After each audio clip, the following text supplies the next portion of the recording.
Well, Cathie Wood has been a vocal champion of Elon Musk for years. She voted to support his pay package in today's shareholder vote and has high expectations for Tesla stock in the years to come. Her firm, ARK Invest, expects shares of Tesla will hit $2,600 in 5 years. That would be a more than 1,300 percentage point increase from where the stock stands today. Cathie Wood, CEO and CIO of ARK Invest, is joining us now. Cathie, it's great to see you. Great to see you, Julie. Happy to be here. Thank you for inviting me. Of course. So you're one of the main people I wanted to talk to today about this vote, because you have been very supportive of Musk. So you voted yes today. Just briefly, give us your rationale for why you think this pay package is justified and it should stand. Well, I should say from the outset, Elon Musk was willing to commit to working 10 years without any salary, bonus, stock compensation, unless he achieved these goals. And they were tranched. There were 12 tranches.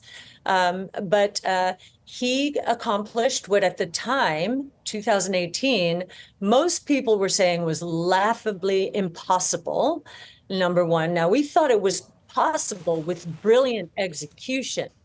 But most, if you listen to the analysts and other auto manufacturers back then, they more often than not used the word, possible bankruptcy. That's how much he was betting the company.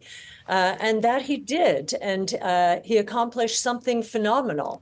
And really, at the beginning, the value of the pay package was $2.3 billion. The reason it got to $56 billion was the performance, which was outstanding.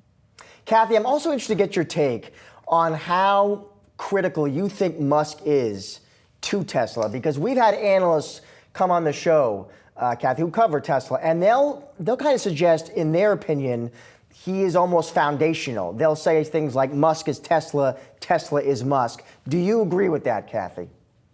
I think Elon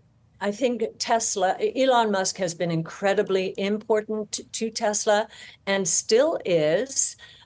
Not so much on the electric vehicle side, that's on automatic pilot. It's on the autonomous side, which is the reason we anticipate the stock will scale to 2,600 in our base case, given our research, in the next 5 years. In fact, the probability of autonomous has gone up dramatically here because of breakthroughs in AI, which Elon and his team are harnessing.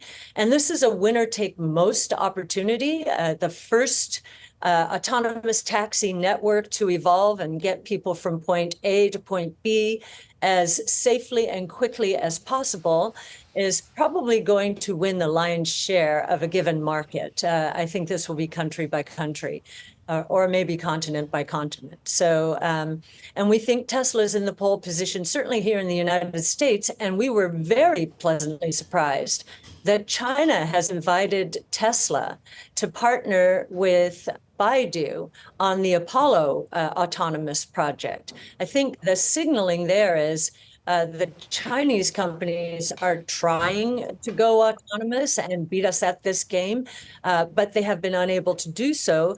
And just like on the electric vehicle front, they've invited Tesla in to help them, to help show the way. I want to dig more into autonomy, but first I want to linger on the vote for a little bit more, Cathie, because what I'm curious about is Musk has been quite vocal of what he wants here. He wants 25% voting control of Tesla.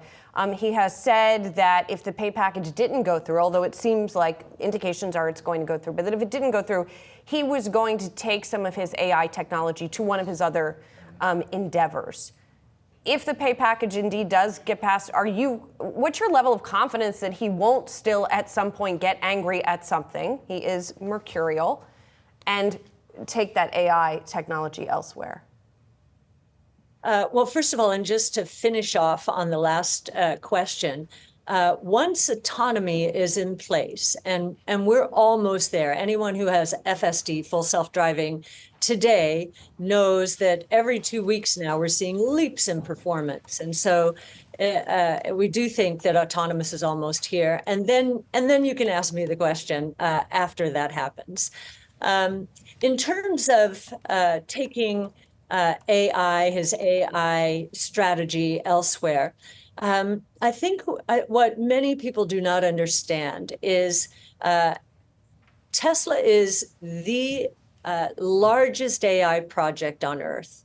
Autonomous mobility is the largest AI project. We see revenues scaling in the entire ecosystem globally to $8 to $10 trillion from essentially nothing now in the next 5 to 10 years. And the taxi platforms will get half of that, again, country by country or region by region. So we think that, oh, I've lost the question, Julie, I'm so sorry. It was about the package. Oh, yes. Would he take his marbles and go somewhere else? Yes. Well, I think what many people don't understand is the most important variable, once you've got the domain expertise and the AI expertise, is proprietary data. And Tesla has probably more proprietary data than almost any company in the world. Elon Musk is the CEO of this age that we believe is going to best capitalize on the convergences between and among technologies. Autonomous mobility is 3 of the platforms: robotics, energy storage, and artificial intelligence, converging technologies that are going to create explosive growth.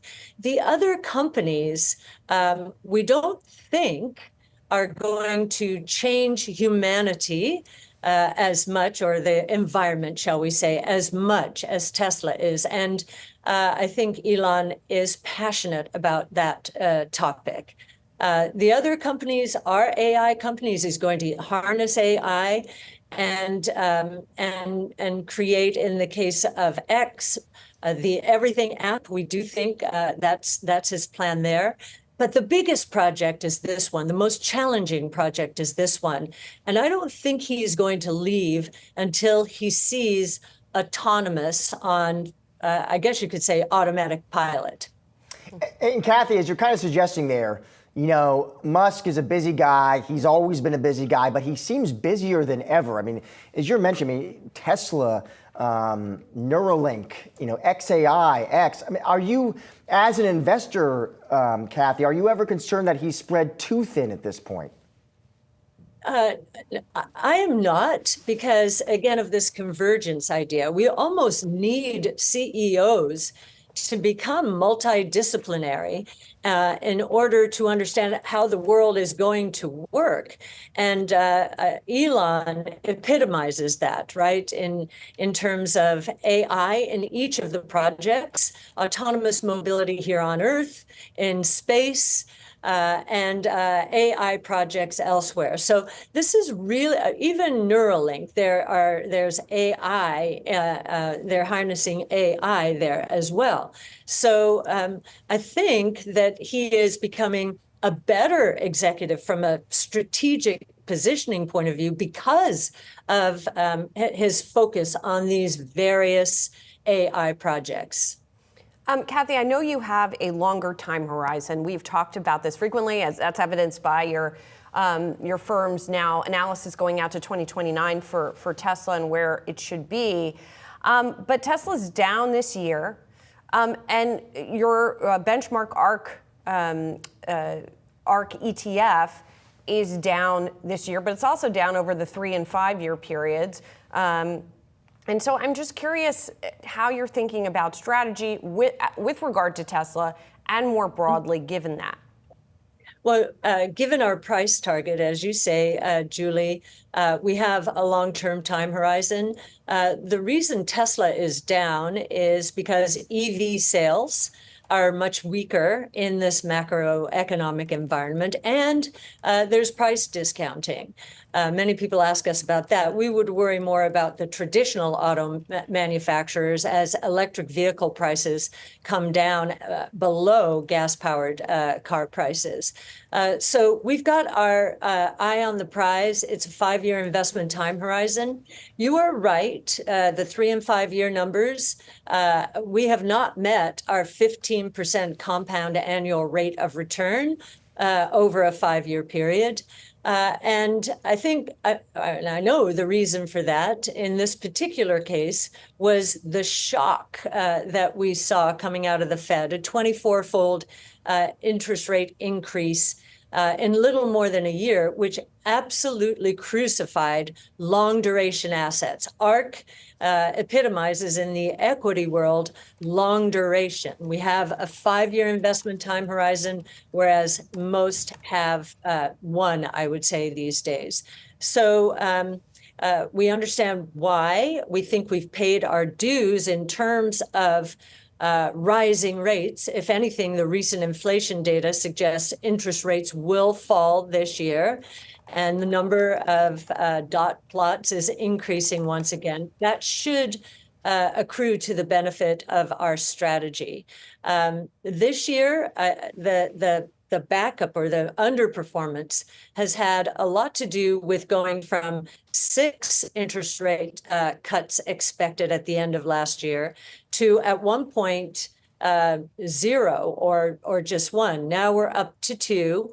And we think as inflation continues to surprise on the low side of expectations, which we do believe because innovation is deflationary, gasoline prices are coming down now. Rents are coming down in many, many cities. So we do think interest rates will follow. If we were one of the worst disadvantaged or the worst hit among strategies, our long duration strategy, just like long bonds, long duration strategy there too, they were hit harder than they have been since the 1700s. So very unusual experience. If that's the reason we got hit so hard, stands to reason also that as rates come down, we should benefit. And maybe the market needs to see more from the Fed in terms of rhetoric here, but we have started to outperform very recently. And we think what we've experienced in the last few years is the most amazing concentration of performance into just a few stocks, now the Mag 6. And in fact, Goldman did a study about concentration, which says this is the highest concentration ever, even worse than during the Great Depression, when investors were seeking companies that they knew would not go bankrupt, big cash cushions, big cash flows, much like now. So there is still fear in the market, which has disadvantaged our strategy. When risk appetites pick up and investment time horizons extend a little bit, as they do during bull markets, we should enjoy a nice rebound. We think last year we were up 68%, beating all the major benchmarks. And that was simply because of the whiff of lower interest rates. We think that whiff will turn into a reality this year. Cathie, finally, as you have that outlook, right, for the Fed to start cutting rates, for an improvement in the portfolio, to circle it back around to Tesla. You know, Tesla's the top holding in that ETF at about 11% or so. After today's vote outcome, would you anticipate even adding to that stake? Well, we cannot add to any stake when a stock is at 10% or higher. We can let it run. We don't have to cut back right away. But if a stock is above 10%, it has outperformed other stocks because we've usually gone to 10%. It's outperformed other stocks. And so, again, we can let it run. We just can't buy any more if we're at 10% or more. Gotcha. Cathie, thanks a lot. Cathie, thank you as always for joining us. We appreciate your time. Thank you so much. Thank you both. And we're looking forward to a big bull market ahead as interest rates come down. Thank you, Cathie.